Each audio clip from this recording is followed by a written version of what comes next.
আসসালামু আলাইকুম ভিউয়ার্স। আশা করি সবাই ভালো আছেন। আমি আসিফ আছি আপনাদের সাথে। আজকে মূল্যস্ফীতি এবং মুদ্রাস্ফীতি এই ২ টা কনফিউজিং টার্ম নিয়ে কথা বলব। শুনতে অনেকটা একরকম শোনালেও ২ টার মধ্যে কিন্তু বেসিক কিছু ডিফারেন্স রয়েছে। যদি ইংলিশে বলি তাহলে মূল্যস্ফীতি হচ্ছে প্রাইস হাইক এবং মুদ্রাস্ফীতি হচ্ছে ইনফ্লেশন। এখন ইনফ্লেশনের কারণেই হয়ে থাকে প্রাইস হাইক বা মুদ্রাস্ফীতির কারণেই হয়ে থাকে মূল্যস্ফীতি। মুদ্রাস্ফীতি মানে হচ্ছে বাজারে যখন টাকার পরিমাণ বেড়ে যায় তখন সেই অবস্থাকে মুদ্রাস্ফীতি বলা হয়। আর টাকার পরিমাণ বেড়ে যাওয়ার কারণে মানুষের পকেটে যখন বেশি টাকা থাকে স্বাভাবিকভাবেই তার ডিমান্ড বেড়ে যায়। আর ডিমান্ড যখন বেড়ে যায়, সাপ্লাই যদি আগের মতোই থাকে ঠিক তখনই পণ্যের দাম বেড়ে যায়। আর এই অবস্থাকে বলা হয় মূল্যস্ফীতি বা প্রাইস হাইক। তাহলে বুঝতেই পারছেন যে মুদ্রাস্ফীতির কারণেই হয়ে থাকে মূল্যস্ফীতি। এখন মুদ্রাস্ফীতিটা কিভাবে হয় সেটা আমাদেরকে একটু বুঝতে হবে।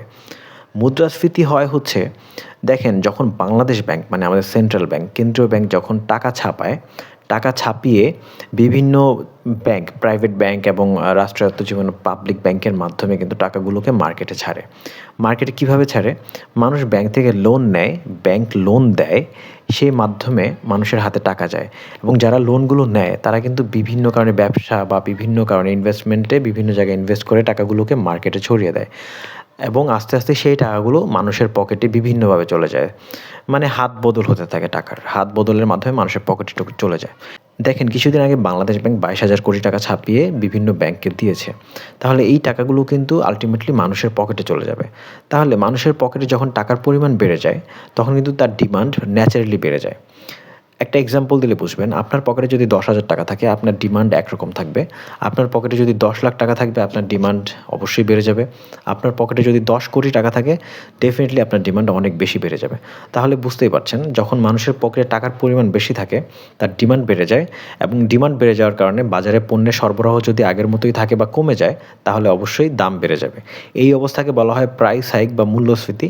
আর বাজারে টাকার পরিমাণ বেড়ে যাওয়াকে বলা হয় মুদ্রাস্ফীতি।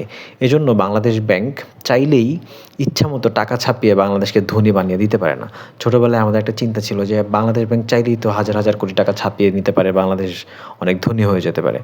সো এটা হবে না, বিকজ এটা যদি হয় তাহলে জিম্বাবুয়ের মতো অবস্থা বাংলাদেশের হবে। আপনারা জানেন জিম্বাবুয়েতে প্রায় সকালে নাস্তা করার জন্য আপনার প্রায় ৩৫ লাখ ৪০ লাখ টাকা খরচ হয়। মানে ওদের ইনফ্লেশন রেট এত বেশি, এত হাই যে আপনি ৩৫ ৪০ ১ কোটি ২ কোটি টাকা নিয়ে মার্কেটে যাবেন অথচ ছোট্ট একটা বাজারে হয়তো সবজি-টবজি মাছ টাছ নিয়ে বাসায় ফিরবেন। তাহলে বুঝতেই পারছেন যে একটা কেন্দ্রীয় ব্যাংক চাইলেই হাজার হাজার কোটি টাকা ছাপাতে পারে না।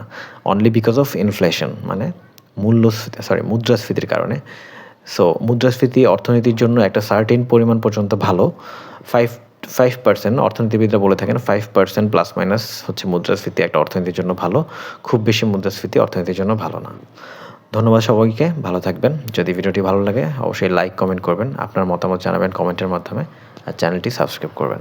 ধন্যবাদ সবাইকে।